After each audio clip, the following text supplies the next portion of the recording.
네, 미국 현지의 경제 동향 그리고 소식들 전해드리는 맨해튼 나우 시간입니다.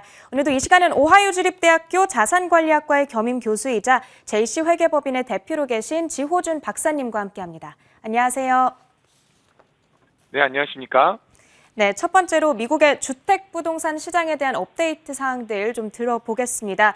바로 어제였죠. 미국의 7월 주택 거래 지표가 발표됐는데 이 지표를 들여다보니까 거래량도 늘어난 것 같고요. 그런데 가격의 급등세 역시도 계속해서 이어지고 있는 것으로 보입니다. 박사님께서는 이번 지표 어떻게 분석하고 계세요?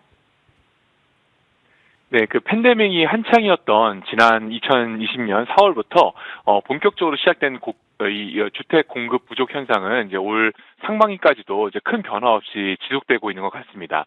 이제 미국 부동산 협회인 NAR의 발표에 따르면 7월 기준으로 시장에 나와 있는 주택 매물은 약 한 132만 가구 정도 되었습니다. 작년 대비 여전히 12% 이상 부족한 수치지만 그래도 지난 5월 이후에 매물이 꾸준히 계속적으로 상승하고 있는 상황이고요. 아직은 좀 조심스럽지만 하반기 주택시장의 주택 공급이 다소 풀릴 것이다라는 작은 기대감을 갖게 되는 것 같습니다. 그러나 여전히 이제 1년 넘게 지속되어 왔던 이런 주택 수요 과잉의 현상이 누적되면서 여전히 주택 가격은 이제 고공행진을 하고 이어가고 있는 그런 상황 같습니다. 여전히 이제 과열 양상을 보이고 있는 이런 주택 시장에서 한 가지 여겨봐야 될 그런 사항은 지난 6월에 그 주택 평균 매매가가 정말 미국 역사 이래 가장 높았던 36만 3천 불 정도를 이제 기록했었는데요. 7월에 지난달에 주택 평균 매매가는 소폭 하락한 35만 9천 불을 기록하면서 이제 3, 4분기 이제 그 떨콜에 들어서면서 주택 시장이 약간 진정 국면에 들어가는 것이 아닌가라는 생각을 조심스럽게 갖게 되는 것 같고요. 한 가지 특이한 사항은 전체 주택 시장에 나와 있는 매물 가운데 약 38% 이상이 1,750스퀘어핏 이하의 어떤 소형 주택의 비율이 커졌다라는 데 있습니다. 여러 가지 분석이 가능하겠지만 가장 의미 있는 분석은 그동안 주택 가격의 상승을 이끌었던 또 이제 가장 핫했던 중대형 주택 중심의 부동산 시장에서 소형 주택 또는 저가 주택으로 신규 매물이 이동하고 있다는 점을 꼽을 수 있겠는데요. 이 부분들은 아마도 이제 주택 가격의 어떤 조정 또는 안정화로 가고 있다라는 일종의 작은 사인이 아닐까라고 생각을 해보게 됩니다.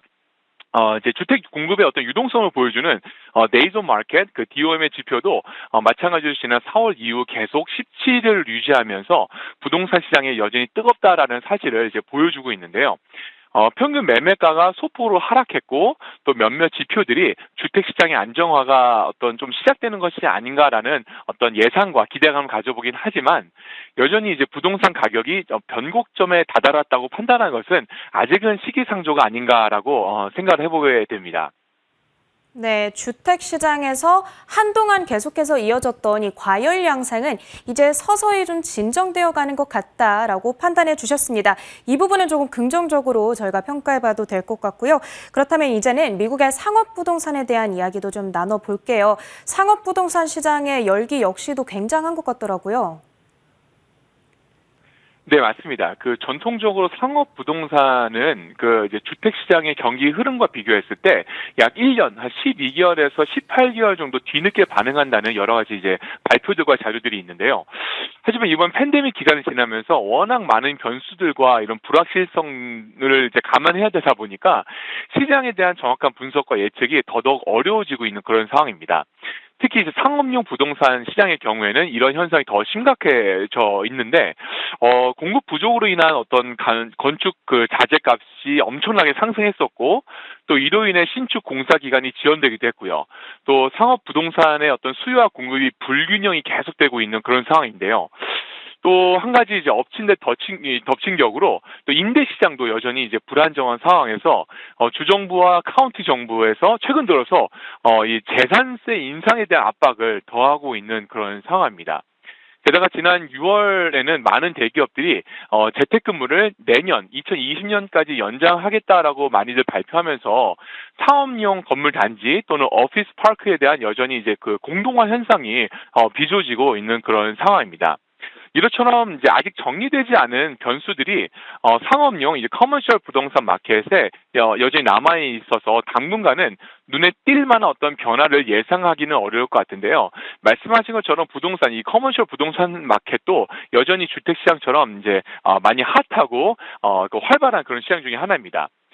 부동산 협회 NAR에서 조만간 어떤 이런 커머셜 마켓에 대한 2, 4분기 지표를 발표할 것이다라고 저는 개인적으로 예상을 하는데 이 자료들 좀 더 이제 주의 깊게 이렇게 살펴보면서 앞으로의 투자의 방향과 어떤 포트폴리오의 재구성을 고려해 볼 필요가 있을 것 같다라고 생각을 합니다. 네, 아직까지는 공급 부족 사태가 좀 많이 이어지고 있다 보니까 불확실성은 좀 잔존하고 있다라는 판단을 내려주셨습니다. 이렇게 미국의 부동산 시장의 전반적인 분위기 먼저 한번 살펴봤고요. 이제 주제를 살짝 바꿔보겠습니다. 지난 23일 FDA가 화이자 백신에 대한 전면 승인을 내줬습니다. 그러면서 화이자 백신의 신뢰도 자체도 조금 높아졌을 것 같고요. 그러다 보니까 최근에 주춤했던 이 백신의 접종 속도 자체도 조금 늘어나지 않을까 이런 기대감이 있거든요. 박사님께서는 어떻게 보고 계세요? 네, 말씀하신 것처럼 미국 시간 어제였죠. 월요일에 그 파이저 백신에 대한 어떤 FDA의 전면 승인, 그 full approval을 받았습니다. 한 4,400명 이상의 임상 실험 결과, 그 파이저 백신의 경우에는 이제 91% 이상의 감염 예방률이 있다라고 증명하면서 이번 어떤 최종 그 승인을 받게 되었는데요. 그동안 FDA는 이제 모더나를 비롯한 백신 3종에 대해서 긴급 이제 사용 승인만 내린 상태였죠.